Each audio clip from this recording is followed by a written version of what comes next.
സിനിമയിലും സീരിയലുകളിലൊക്കെയായി സജീവമായ താരമാണ് യമുന റാണി. സോഷ്യൽ മീഡിയയിൽ സജീവമായ യമുന പങ്കിടുന്ന വിശേഷങ്ങളെല്ലാം പെട്ടെന്ന് തന്നെ വൈറലായി മാറാറുണ്ട്.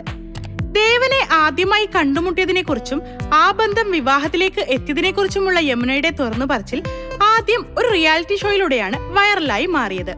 ഇപ്പോൾ ബിഗ് ബോസിലേക്ക് എത്തിയപ്പോൾ താൻ ജീവിതത്തിൽ വളരെ സക്സസ് ആയ ലേഡി എന്നാണ് യമുന പറഞ്ഞത്.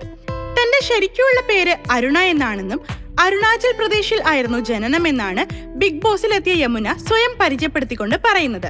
ഒരുപാട് അനുഭവങ്ങളിലൂടെ എത്തിയ താരമാണ്. ആദ്യ വിവാഹവും പ്രതിസന്ധി ഘട്ടങ്ങളും എല്ലാം അതിജീവിച്ചാണ് താൻ ഇവിടം വരെ എത്തിയതെന്നും യമുന പറയുന്നു.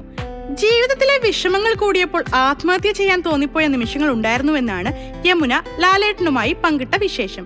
2 പെൺമക്കളെ കുറിച്ച് ഓർത്തപ്പോൾ ഏതോ ഒരു നിമിഷം തോന്നിയ തീരുമാനത്തിൽ നിന്നും പിന്മാറിയെന്നാണ് യമുന പറയുന്നത്. 2 വർഷം മുമ്പെയാണ് യമുന വീണ്ടും വിവാഹിതയായത്. സ്ഥലം മേടിക്കുന്നതിനിടയിലാണ് ദേവനെ പരിചയപ്പെട്ടത്. സുഹൃത്ത് മുഖേനയാണ് അദ്ദേഹത്തിൽ നിന്നും സ്ഥലം മേടിച്ചത്. അദ്ദേഹത്തെ കല്യാണം കഴിക്കുമെന്ന് മനസ്സിലായിരുന്നുവെങ്കിൽ ഞാനത് മേടിക്കില്ലായിരുന്നു. ആ സ്ഥലം മേടിച്ചതോടെ ഞാൻ ബാങ്കിൽ കടക്കാരിയാവുകയായിരുന്നു. മക്കളായിരുന്നു പ്രതിസന്ധി ഘട്ടത്തിലെല്ലാം എനിക്കൊപ്പം ഉണ്ടായിരുന്നതെന്നാണ് യമുന തുറന്നു പറയുന്നത്.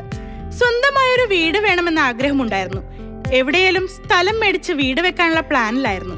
സ്ഥലം കൊടുക്കുമ്പോഴൊന്നും അയാളെ കല്യാണം കഴിക്കുമെന്ന് ഒരിക്കലും കരുതിയിരുന്നില്ല എന്നും മുൻപൊരിക്കൽ യമുന പറഞ്ഞിരുന്നു. അപ്പവും മുട്ടക്കറിയും തന്നാണ് എന്നെ യമുന വീഴ്ത്തിയതെന്നും ദേവൻ തുറന്നു പറഞ്ഞിട്ടുണ്ട്.